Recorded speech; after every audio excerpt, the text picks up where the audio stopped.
Okay.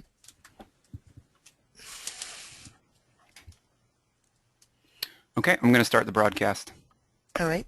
The broadcast is now starting. All attendees are in listen-only mode. Good morning or good afternoon, depending on where you're living. My name is Nancy Bolt, and I'm one of the co-project directors of the Library Support Staff Certification Program. This is a new webinar that we're doing. We typically do 3 a month. One is called an Introduction to LSSC, which gives the basics. One is called How to Prepare a Successful Portfolio. And then the third one is on how to use our LiveText management system.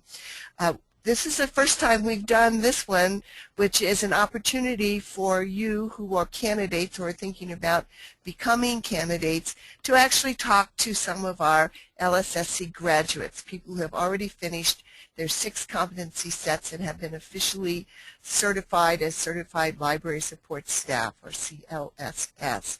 So we're really excited about doing this. I'm going to just say a minute about the webinar. I'm hoping that all of you have participated in a webinar before, probably, hopefully maybe one of ours, one of the ones that LSSC does. It works pretty much the same way. If you have any trouble with the audio, you can try dropping out and then calling in on a telephone if you're not using a microphone and a headset. Those are 2 different ways that you can do it. And before I introduce our 2 speakers, I should have gotten pictures of them. I wanted to just tell you, introduce the LSSC staff to you. Laurel Swader is the director of the ALA Allied Professional Association, which is an allied profession to ALA, and she is also the director of LSSC.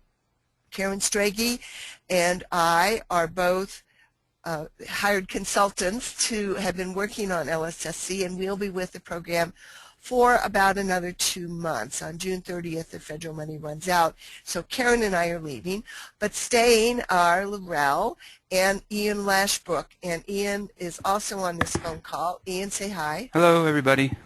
He's going to be monitoring the technical side of it, and he'll be answering any questions that you have. But our speakers today, and I'm really pleased to introduce them, we have 2. One of them is Debbie Odom. Debbie lives in Marion, Illinois. She is a media aide at the Washington Elementary School, which is part of the Marion Community Unit School District number 2. And then our second one is Christine McNeil. Christine is the Youth Services Librarian at Ruby Sisson Library, and this is a public library in Pagosa Springs, Colorado. And we have asked both of them if they would be willing to share their experiences. So this is the way we're going to make it work. I really want them to do most of the talking, but I don't really know how many of you are candidates and how many of you are just becoming introduced to LSSC. So I'm going to give just a little bit of basics as we go forward, and then I'll get to a point and I will stop and say, okay, graduates, what's your impression of this? How did you approach this? What's your opinion? So that I'm hopeful that they will do most of the talking and I will do less of it. So in order to implement that, I'm going to move forward quickly. We're going to ask the graduates today to tell you what they think about why they applied to become an LSC candidate and to become certified, which competence sets they chose and why, whether they decided to take courses or do portfolios or do both, what kind of help they got from their library, what benefits they feel they have of certification, and what's been the impact of certification on their library career. So that's what we're going to do. So moving forward, LSSC is the Library Support Staff Certification Program. It's a national program. It's voluntary. You make the decision whether you want to participate or not. You don't have to get the permission of your employer unless they want you to because they want to give you financial aid. It's sponsored and endorsed and run by the American Library Association, and it's for library staff, support staff in all types of libraries. Support staff are defined as anyone who works in a library who doesn't have a master's in library science. So the first thing we want to know is why our graduates decided to become certified in the first place. Why did they even bother? And I'm going to alternate back and forth of the first one talks, and so I'm going to start first of all with Debbie. Why don't you tell us why you decided to apply to be certified? Sure. I wanted proof that I knew what I knew. You know, other people have degrees and certificates that say this is what I know, and I would want to be able to have that too. It was more for personal fulfillment and additional knowledge than it actually was for moving up the ladder in the chain of command. That's about, well, and to become a better library support staff, so I would learn some new things. But those are about my three main reasons.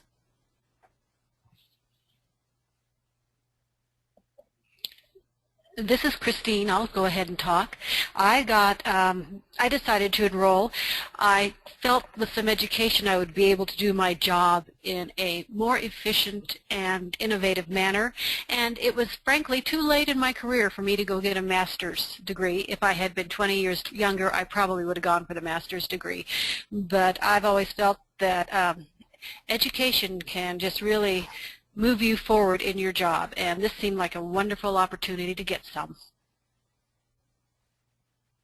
Okay, great. Thank you.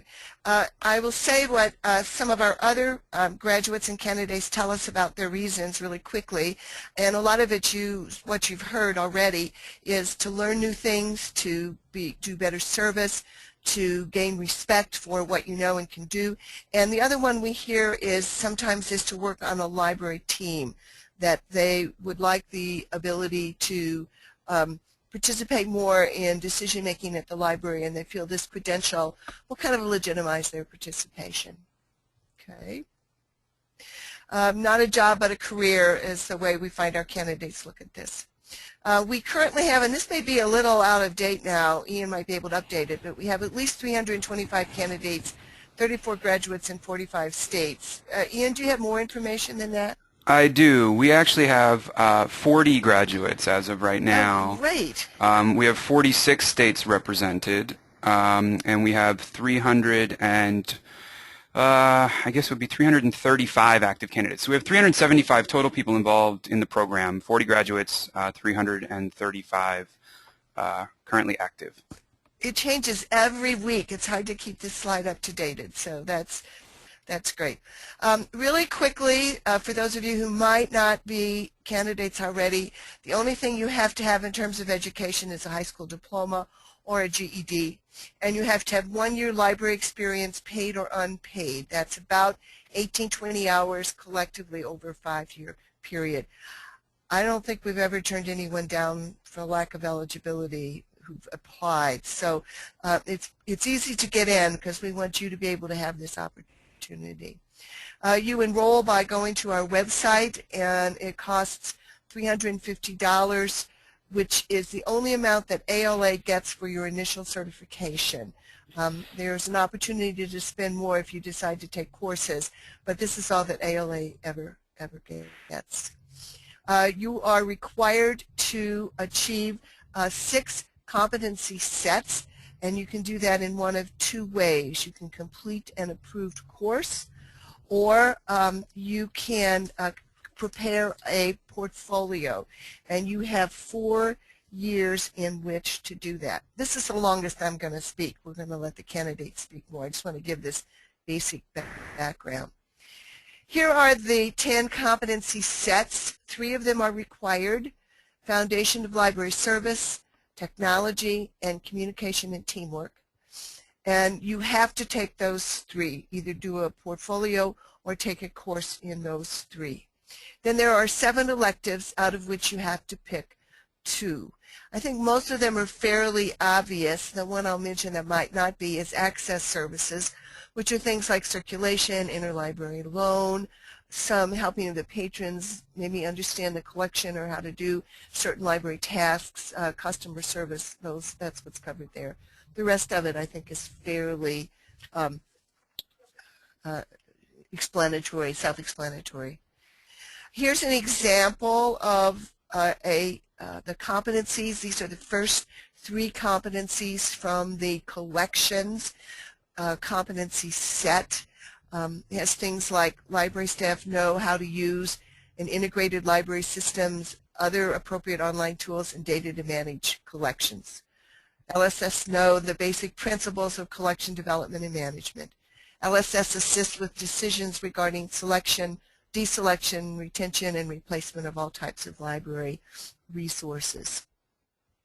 Okay, it's time for us to ask our candidates. We know that you had to take Foundations, Communication and Teamwork, and Technology. So which of the other 7 did you choose and why? And we're going to start with Christine right now. Which 3 did you choose and why did you choose them? I chose to do reference, reader's advisory, and collection development.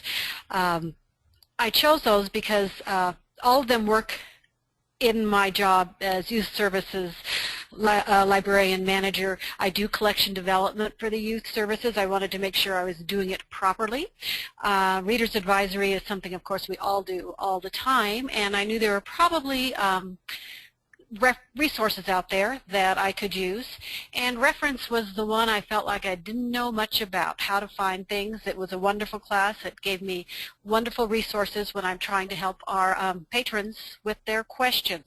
I did not take youth services because I've had a lot of classes in youth services over my time working at the library, and I wanted to use that my elective to learn something new. So that's what I took and why I did it. Okay, you chose Adult Readers Advisory. Is that because you deal with a lot of teenagers? I Or chose because you Adult advise Readers adults? Oh, I chose Adult Readers Advisory because I actually, in our little library, I advise everybody. And I also figured that Readers Advisory is Readers Advisory, whether you're doing it for adults or for elementary school kids. Okay. All right. And even though you had information about them, you decided to take courses to refresh it and to bring it up to date, right? Well, right. I have had courses of a lot of these things, except for cataloging and reference. Okay. But the intensiveness of it was really good, and the resources I got were wonderful. Okay. Debbie, what about you? I had already decided to do most of my competency sets using Portfolio, so I picked the 3 that I thought I knew the best. So I picked cataloging and classification, collections, and youth management. They just Okay. All right. Anything else you want to say about that right now? No. Okay. That's fine. All right. Let's go on. Well, I think what this shows is that sometimes people want to take a course even if they think they know something and they want to refresh it, or if they don't know anything and they want new knowledge. And sometimes people say, I know it, I want to get through this, so I'm just going to do a portfolio. At the moment, portfolios are evaluated for free. Courses cost some money. All right, come on. There we go. We do have approved courses. There is a database on our website that is the list of the approved courses that we have. We approve them because we want to be sure that they cover our competency sets. If you remember these 3 examples of collections of competencies in the collection set, you might look at those and say, oh my God, how would I ever show you that I know that information? Well, if you take a course, you don't need to worry about it, because we know, because we've looked at their curriculum, that that course teaches this competency set. And so we know that they are going to teach all of that information, and you don't need to worry about it anymore. Most of our course providers, approved course providers, are community colleges and universities. We have some regional networks like Info People out of California, and one state library, if you live in Louisiana, they are really working to provide this as a state library for the support staff that live where they live. Portfolios are different in that you don't take a course from somebody else to do it. We hope that you will find a mentor, and I'm going to ask our our candidates about our graduates about that in a minute. But it's basically a set of documents and information about the competencies in a competency set that you will send to us. It's equivalent to coursework, and you work on your own, or you use something we call a portfolio development suggestion. I'm going to ask the candidates now, the graduates, both of them, to talk about why they chose to do a little bit more about why they chose to do a course, what the courses are like, are they hard, how long do they take, that sort of thing. Just answer the questions that are on the screen. And then also to do the same for portfolios, if they did portfolios. Why did they decide to do those? How did they organize it? Are they hard? That sort of thing. So I think we started with, I can't remember last time who we started with. Christine. All right, so Debbie, you go first this time. Why don't you just talk about the questions that are on the screen? All right. I chose courses for the required things for the most part. I did do foundations as a portfolio, but the other two, because I thought I would learn new things, I wanted a chance to have a teacher teach me things, especially in technology. I wanted to be able to learn some of the things that I didn't have access to where I'm at right now. The courses were not hard. They were very easy to do. The teachers that I had were very good about answering questions. They always gave us email addresses that we could get hold of them if we needed, to have questions answered or anything like that. The length of the courses, they all depended on, it tells you at the first, some of them were 9 weeks, some of them were 12 weeks, I believe. So they tell you ahead of time how much time that you will need to take. They even told us, how much time to expect to work on them during the week, so you would know how much work you have to do. Some of the work was individual work, some of it was group work where we got together on Skype and did some work. So it was interesting to do those kind of things. So that's about the courses that I would have to say. The portfolios, why don't you talk a little bit about, well, no, you know what, let's let Christine talk about courses, her opinion of courses first, then we'll come back to you about portfolios. Okay. Okay, so Christine, why don't you talk about courses? Well, I decided to take courses because I like learning in a course setting. Frankly, the portfolio sort of intimidated me, but I wanted to learn new things, and if I did portfolios, I would, of course, be working with the strengths I already have. So I did all of mine as coursework. I took them from a variety of providers. My requirements for taking a course was it had to be asynchronous, online only, and they couldn't be much more than $400 a course. So, and then I had to figure out the time when they were offered that it fit into my schedule. So all those things went into picking the course I picked, and sometimes I only had one option of who I took. The courses were very interesting. There are readings. Some of them required textbooks. Some of them had just online readings. There were chats that you had to participate in, and sometimes there were projects you put together. Some of my courses were harder than others. Some were very easy. There were a couple that I took that were pretty much college-level courses. They expected some papers written and business like that. The classes, as Debbie said, run any amount of time. I think my shortest one was 6 weeks, up to maybe 12. I figured I'd take one in the fall and one in the spring every year. The work is set out for you, how much you do. A lot of it, you can work a lot more or a lot less, depending what you put into it. I found that very interesting. I tend to be someone who wants all A's. That's something I'm working at, not being that person all the time. But you get out what you put into it. And some classes it was just very easy to do the reading and participate in the chats. And like I said, others required papers and projects put together. So that's why I took courses. Okay. Debbie, let's go back to you and have you talk about portfolios then. Why you chose? You already said a little bit about why you chose to do them, but how did you organize for it? I get that question a lot. Oh, I don't know where to start with a portfolio. It's so overwhelming. And did you find them hard? How long did you take? And what was the evaluation process like for you? All right. For organization, I tend to be a very organized person. I had a physical file folder that I put any papers that I happen to, hard copies, anything, I put it in the folder.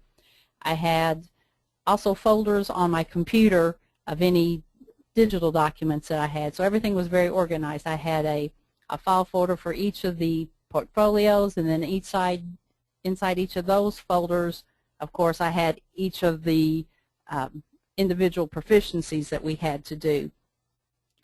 And they're not hard. They are intimidating if you try and do too much at once. If you look at the portfolio as a whole and you have, I don't know, they ran anywhere from 14, 16 different proficiencies you had to do. If you look at them as a whole, you will get overwhelmed, but if you stop and you break it down to, I'm just going to work on this one, and when I finish this one, I'll move to the next one, it's a little easier.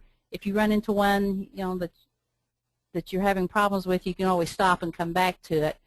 As far as how long did it take, it's according to how much time you put into it, like anything else. If you work on it a lot, it will take you a shorter length of time, or if you're real familiar with the portfolio itself, with the ideas that it's trying to encompass, then it will not take you as long. If you're having to do a lot of research on your own because you don't know the subject matter well, then it will take longer. I'd say mine basically probably took 3 to 4 months each, depending on how often I was able to work on it, because you don't have a teacher telling you, hey, you have to have this turned in at this time, so it has to be pretty structured on your own. The evaluation was easy. Once you turn it in, it's just a matter of waiting for it to come back. If you do not get all the proficiencies covered the way that they want them covered, they're very good about sending back the evaluation saying, look, you didn't cover this, adequately. We need you to do more work, and tell you what they actually want you to cover, and then you just resubmit some work. And I found it a very easy way to do things. Yeah, I will say, just to support something that Debbie just said, that once you have completed a competency and a competency set through a portfolio, that's done and you don't have to revisit it. If the evaluators want more work, they tell you exactly which ones to do, and that's the only ones you need to submit. I'm going to talk about portfolios for just another couple of minutes, and I'm going to come back and ask Debbie another question when I do, if I can get this. There we go. Remember I told you that some of those competencies might look a little difficult if you can't figure out how to show what you know and can do in them. Well, we developed this concept of a portfolio development suggestion.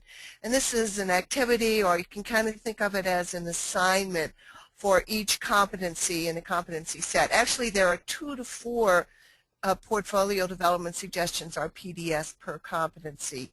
And you only need to do one of them. And we ask that you let us know if you did decide to do one, so that our evaluators know what they're looking for. Here's an example of a competency in collection development again, and a PDS. The competency is that LSS know the basic principles of collection development and management, and then the portfolio's development suggestion, one of the ones to choose from, is to prepare a bibliography with brief notations of 5 articles and identify basic principles and trends in collections, and write a 1-page essay about one new direction or trend in collections. And I'm going to skip down right now before I ask Debbie to comment, that most of the PDSs require 2 things: some content about the competency, and then your perspective or opinion about it. So, for example, in this one, prepare a bibliography with brief notations of 5 articles. That's basic research. That's the content. And then your notation should be descriptive and evaluative. Well, descriptive is what was in the bibliography, but evaluative is what did you think about it? And then write a one-page essay about one new direction. So Debbie, you chose to do a lot of PDSs, didn't you? Can you talk a little bit about that process, why you chose whichever one you chose, and how hard they were to do? I chose PDSs a lot just because they gave me an idea of exactly what they were wanting for that proficiency. Sometimes if you read the general description, you're not quite sure. So a PDS was able to make it more concrete in my mind of what was wanted. Or even if I didn't actually use the PDS, I could take that and it created ideas in my mind. So that way it gave me some suggestions that way. As far as content, that's easy enough. I mean, you read it and you just put it back in your own words exactly what it is you read and what the article was talking about. Perspective is just my opinion. You know, what did I learn when I read that? Did I agree with what I read? Did I disagree? Why I felt the way I felt? So it's. Did you find them hard? The PDSs or the? PDSs. Sometimes yes, sometimes no. Like there was some that said, you know, go visit someplace, and I didn't have those places to go visit. Like it said, you know, 4 different types of libraries where I can only find 3 in my area. So that was a little difficult. But as far as the work in it, once I knew what was wanted in that proficiency, it wasn't too hard. A lot of it was like this one you've got on the screen, 5 articles. Sometimes it was hard to find 5 articles online. And I didn't have access to printed material with these things in it, so most of mine was done online. But you were able to find a PDS in each situation that you could use for each competency? Or that I could use as a springboard to come up with my own. I didn't always use PDS. Okay. All right. Great. And we talked about that. Let's move on to talk a little bit about the value of LSSC. Can you both of you give examples? We'll start with Christine about how the knowledge you gained or what you gained in taking these courses or doing portfolios. How did you use that in your work? I use it every day. I use it when I do it gives me a good grounding when I do collection development, or when I plan a program, or when I help patrons. It informs my decision making. I have done a lot, as Debbie said, I did a lot of this kind of work before I took the LSSC, and it helped me know that I was doing the right thing all along. But it gave me the foundation of why I was doing that, why in library land we do that kind of thing. And so because I learned that, I gained so much more confidence in my job. My director even mentions it. I make decisions without second guessing myself or needing someone to tell me that I'm making the right decision, needing someone who might have the master's degree, which we have here in our library mostly always. Am I doing the right thing? Now I know that yes, I am doing the right thing, and I have the education I need to do my job in an exemplary manner.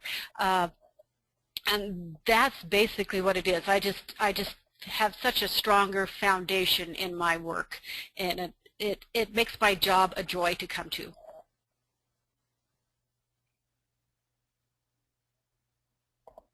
Okay, Debbie, what about you? I agree with Christine. That was my main thing, is I know why I do things now. Why do, like in cataloging and classification, why I have to type it the way I have to type it as opposed to typing it the way I want to type it. I also enjoyed taking courses like the technology course, where it taught me things that I did not already know, and I'm able to take these things and use them with my students here. We've used quite a few of the different things that I used in my course. I've used them with the students, able to do more fun things with them to get them more interested into reading and checking out books. Can you give an example? Well, I just posted on our school's webpage. I had a grant to buy some books, and I chose the not Great Illustrated Classics, but a Calico Illustrated Classics, where they have adapted a classic down to my students' reading level. And I encouraged them to read these books, and then after they read them, I put them on the computer and they made an audio boo of their review of the books, and then I posted those to our school's webpage so that they could share with their family, look, I read this book and this is what I think of it. Okay. All right. Any other things either of you want to say before I go on?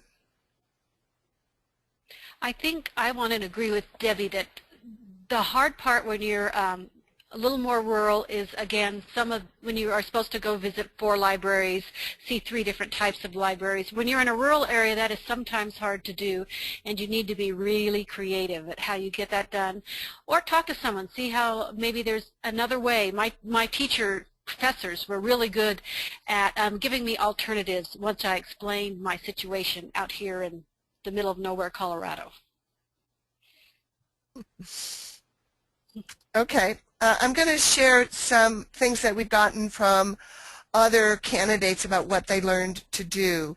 The one we hear over and over again, and you heard it this morning as well, is they learn the reasoning behind why things are done, why I'm supposed to do it this way, which you often don't get in on-the-job training. And then some of the others were performance expectations. The S&M is from supervision and management, and project planning and evaluation from communication and teamwork. Revamp security at the library, they got that from Access. Evaluate the condition of books and decide what action to take, that was from collections. So you can see that they're using, our candidates, our graduates are using what they learn in very specific ways to improve not just their own performance at the library, but in the way they can help a library. So this is a little bit like the last question, but if you could expand on what you see as the value of certification to both of you. Who did we start with last time? Christine, I think. Okay, but so I can Debbie, talk again. I don't care. well, we'll start with Debbie. I forget which one I've gone. All right, we'll start with Debbie. All right, well, the basic value I have is just self-confidence, pride in what I can do. Like I said, I wanted a certificate that showed that, yes, I know what I'm doing, so people won't look at me like, you know, why are you saying this? I also hope that, you know, if in the future I should need to leave the school district and find a job outside the school district, I've got a piece of paper now that will say, look, Debbie knows what she's doing. She would be a good person to hire for a position in, say, the public library. And I... okay, Christine? Okay.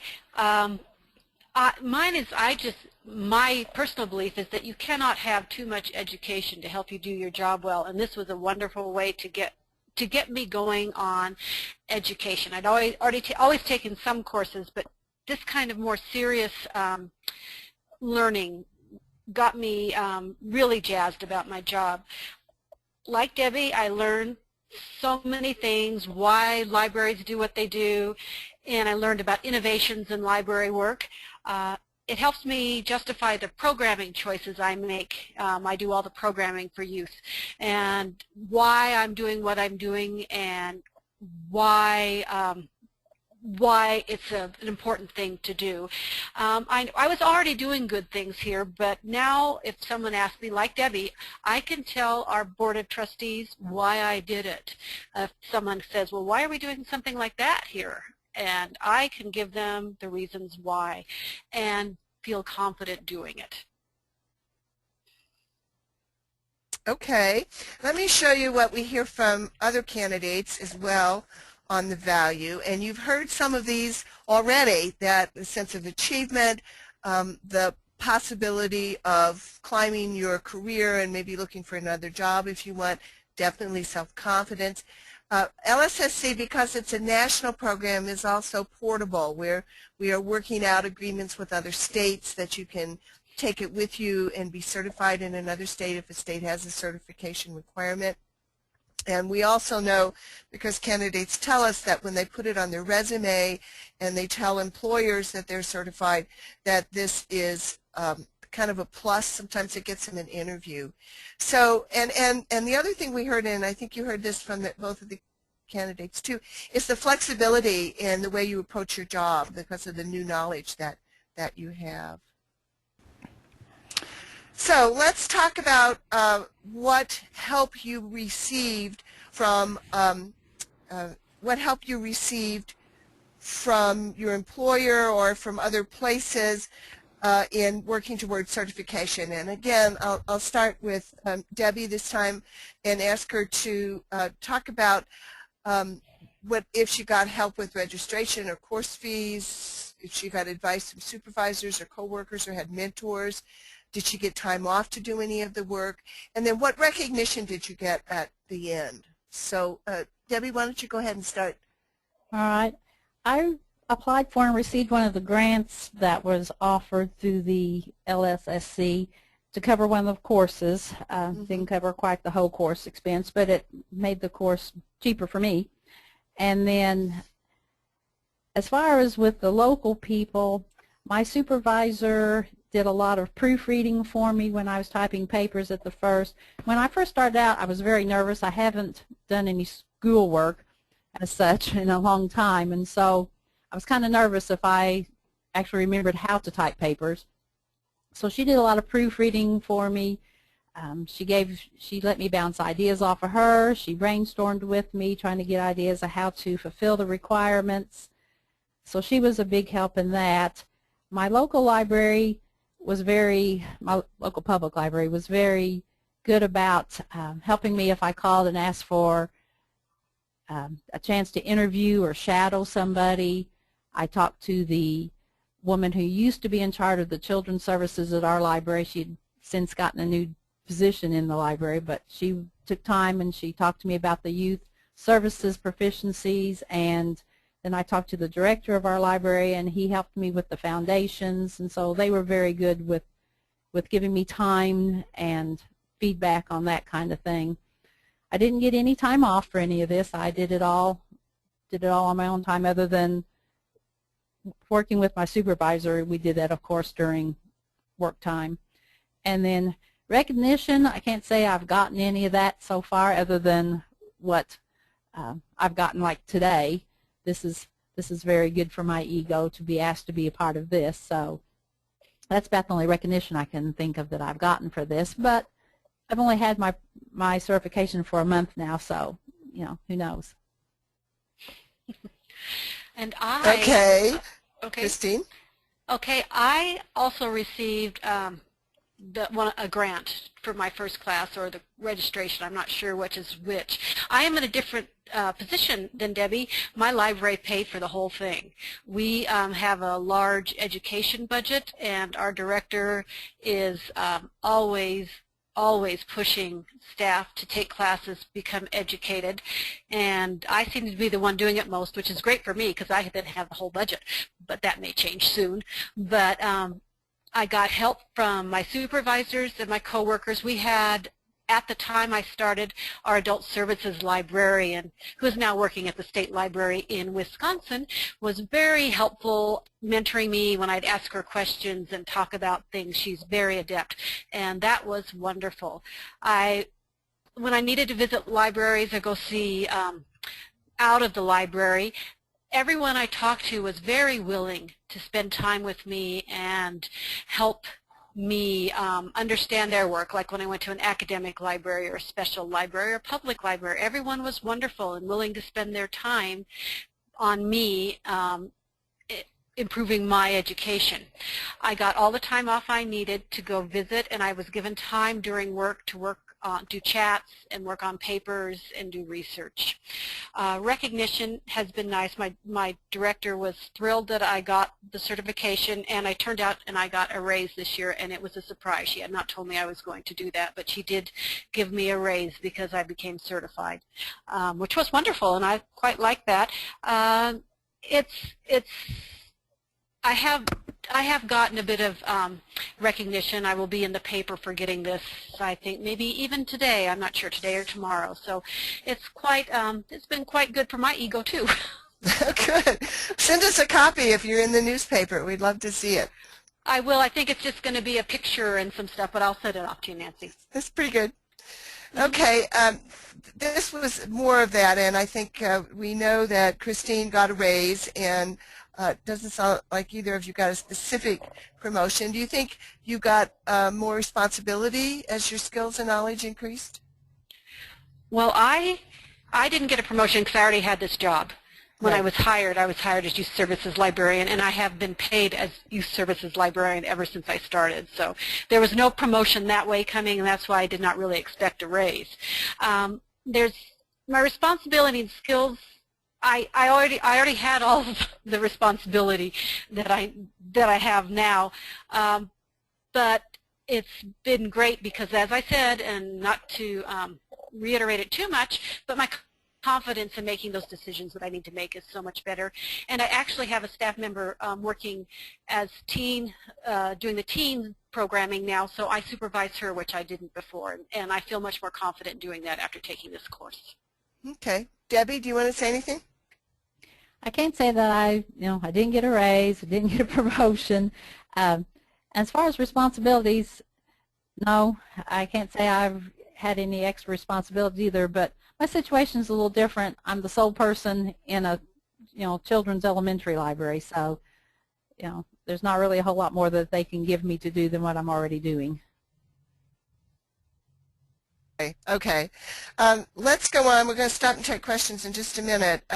Do you have anything you want to say about LSSC support? I hope I'm not going in dangerous ground. I hope that you found we were helpful with the webinars and portfolio review, or helping you in some other way. I think sometimes people are afraid to contact us. Do you have any comments you'd like to say about that? Debbie, why don't you start? Okay. I did use the archived webinars. I rarely could, well, I never could come to any that were live just because of my work schedule, but I did use the archived ones, especially the live text, because in between posting portfolios I would forget how to do it, and so I was able to refresh my memory and make sure I posted them right so that you would grade them for me. And I did never ask for a portfolio preview. I'm trying to think. I'm thinking maybe my first one, I didn't know about it. Had I known about it, I might have, because that was when I was the most nervous about. After that, I wasn't quite so nervous, and so I never asked for that. So I did always appreciate anytime I sent off an email, I always got one back, especially that first portfolio. When I sent it off, I didn't know how long it would take, and you always kept me up to date on, well, this is where it's at, and you'll hear back from this certain time. So I did get a lot of help that way. I will say that that wasn't only Debbie's first portfolio, it was the first portfolio we had ever handled, so it took longer than usual while we got our processes up and going, but they're going fine right now. I've already said this about the webinars we do each month and that they're on our website. So I guess I want to know, Ian, I probably should have stopped earlier to say, do we have any questions, or do you all have any questions that you want to ask to of the graduates? You can use the chat box, which is on your right-hand side. Down there you should see a thing that says chat. Oh, the question box. The question use box. the question box. Okay. Yes, we do have a couple. Yes. All right, that's it. Why don't you go ahead and ask them then? Sure. Have you experienced any negativity from the library community because this is certification and not a degree?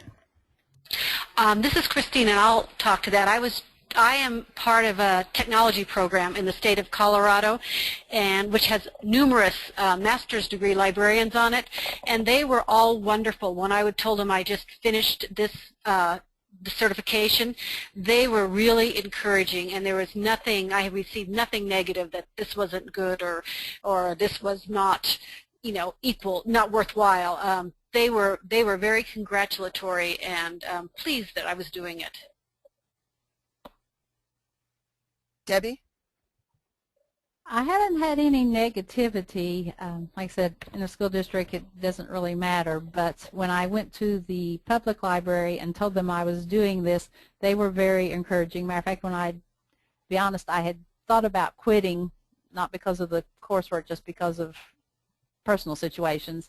And when I told them that, they were against it. They said, you need to keep up with it. You need to finish it. If you ever want a job here, it's going to help you, because they do a lot of LTAs in the public library here, and so they said, this would be equivalent to that, and they would like me to continue it. So I haven't had anything really negative said about it. Well, that's great to hear that everyone's been so supportive. We had another question. How do you refer to yourself now that you're certified? Certified librarian, it was the one suggestion that was given, but how do you refer to yourself if someone asks about it? Do you mean like asks what our job title is? I'm not sure. I guess, when you tell people about certification, what is the terminology you use? Or, yeah, okay, so in this case they did say, yeah, what is the job title that you say? Mine is I am the Youth Services Librarian. That's what I was hired to be. Actually, truthfully, before I got certified, I always left the librarian part off of my title. I would just say Youth Services.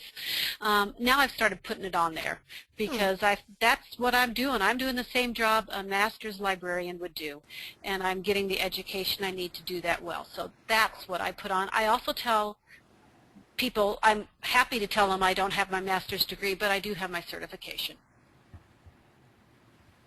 Yeah, I'm proud of my certification too. I don't put it after my name or anything, LSSC or anything. But as far as my job title, it stayed the same, media aide. That's set by the school district. Okay, so it's like, do you? I guess Leanne is asking librarian versus certified librarian, but it seems like you're just using the term librarian. I am. I think, well, and I don't want to get on my soapbox here, but I think there can, but I will, but I think can be a division. I like to think that everyone who approaches their job professionally and as a career, who is willing to get the education and things they need, should be on an equal basis. Because I don't have a master's degree does not make me a lesser librarian than someone who does. That's my personal opinion, so that's why I do not put certified in front of it. Okay. How were your experiences at the different universities, colleges, the places where you took the courses? Did you have a positive experience with the instructors? Things like that. Debbie, do you want to answer that first? Mine were all online, so I didn't actually go to any place to take a course. As far as dealing with the instructors online, they were all very good. And like I said, they provided email addresses so that you could ask them any questions. And if you did have a question, they didn't mind answering it, and they did it very quickly. But actually going to university, I did not. And Christine? And I had some very great professors. The classes, of course, like any series of classes you took, and I took them all online. Some are better than others. None of them are bad. So that was good. I had my first two courses I took from Fresno Pacific University, and in their continuing education department. And the professor I had there for my first couple of classes was absolutely wonderful. She encouraged me. She wrote to me. She took one of my last paper, one of the classes I wrote, and was asked if she could share it with her teacher education class. And she really, I think having her first really set me on the right track, because she was so accessible and so willing to help. And all the classes were too. People were willing to talk. You got a lot of support from other students. Not everybody in the courses you take is going to be getting their certification. Some of the people are. And then if you're taking a course and you're getting your certification, you have to do one extra project to prove your competency. But it was good. It was good with all the professors. Well, that's great to hear. That's a pretty ringing endorsement. It doesn't look like we have any. Are there any other questions? I don't see any right now. Someone really enjoyed Christine's response regarding the term librarian, which I think, yeah, you're speaking to the right crowd. I thought I was. Are there any other questions for Christine or Debbie? This is, kind of the whole idea behind this particular webinar was to give people the opportunity to have direct access to candidates who have worked their way through the program. So if you have anything on your mind, please let us know. This is Lindgren. Please call 223. Don't know what that is. Okay. While we're waiting to see if there are more questions, let me... I'm sorry, that was my PA. Oh, that's okay. That happens. Let me just say something about the information that's on your that's on your screen right now. This is our website, but typically if you just search LSSC on Google or Foxfire, we're the first or second one that comes up. If you want to send a message to LSSC in general, then you would send it to lssc@aoa.org, and that goes to all 4 of the friendly faces I showed you at the beginning of the webinar. Karen Strage has tended to work with LTA programs, community college programs, course providers, and she handles that approval process. I have tended to work with state library agencies and with portfolio evaluations and reviews. But Karen and I are going to be here for another 2 months, so if you have a question for either of us, you should send it off fairly quickly.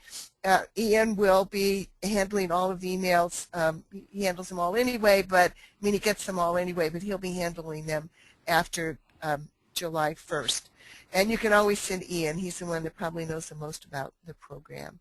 Did we get any other questions? We do. One of the attendees asked, regarding the hours that you need to have worked to be eligible, how do you keep track?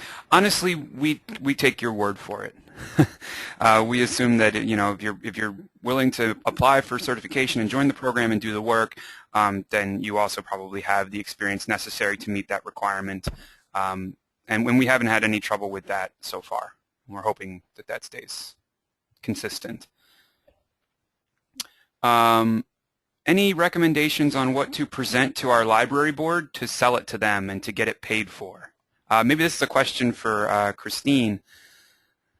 Well, it seems like you got a lot of support from your library. I got tons of support. I still do. And we are not the usual library that way. Our board wants certified people, wants people with master's degrees, and they approve the budget line. So, and my director has authority to make those decisions. She is not micromanaged. So if she decides that we have the money in the budget to do this, to go ahead and do it. And I just reported when I finished a class to her, and then in her board report she'd tell them what I was doing and what I was learning. So I think, people, I'd be hard pressed for a board not to understand how really wonderful this kind of education is for their staffs to have. If they want to have a staff that is going to be educated, hang around, and treat it, as Nancy said, as a career more than a job, I think everybody should take this class, this course, and get the information they need. It would be a world of wonderful librarians. Debbie, do you have anything to add to that? Or Nancy? I'll wait to see if Debbie does. Otherwise, I do have something I want to add. That's totally out of anything I had any experience with, so I'm not going to say anything. Okay. I encountered both Debbie and Christine when I did interviews with some graduates and with people who had done portfolios to get their experiences. I think one of the things we might do to help is to add a new part to our website that says something like reports from the field, or that actually quotes how individuals have benefited or value LSSC and the different things they've been able to do. Do you think that would be helpful if we did that? I also noticed someone said, I'll just say while you might be typing, someone said, I'm so close to finishing and I am inspired again. So that's good. I'm glad. It looks like it would be helpful, and I also would like to chime in on this a little bit.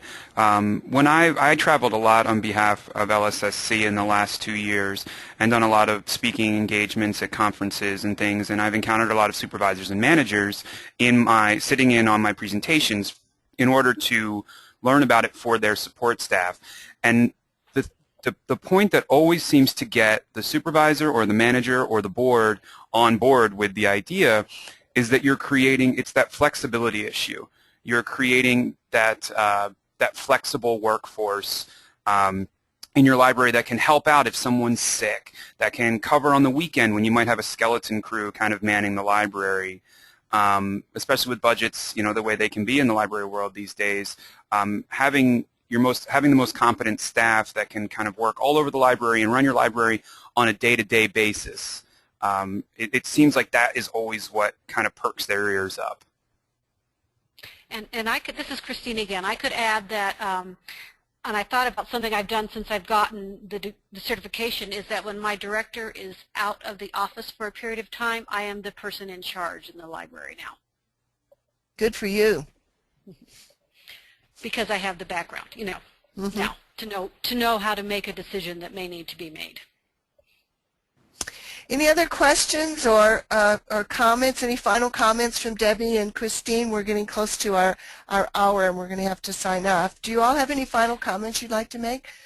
Debbie, we can start with you since you haven't spoken lately at the most recent. I would just say, don't give up. I know, especially with the portfolios, they can be intimidating, but stick with it. If nothing else, it's an accomplishment. You can have, the pride of accomplishing something. So stick with it and don't give up. And I agree with Debbie. I would have done this for me. I didn't need a raise. I didn't need stuff like that. But what it's done for me personally has been huge and almost unexplainable, though I seem to be trying. But it's great. And I also like to say, if I don't know how to do this because I can't get on, but if anyone wants to ask me questions through my email, if there's some way I can get my email out to people who are listening, I'd be happy to try and answer any questions that came through. No, she can't put it in the question box, can she? No, I haven't met. Because other people can't see it. Well, that's Ian, okay. any If you email us and you have a specific question for Christine, I can pass it along. Oh, Okay. thanks, Ian.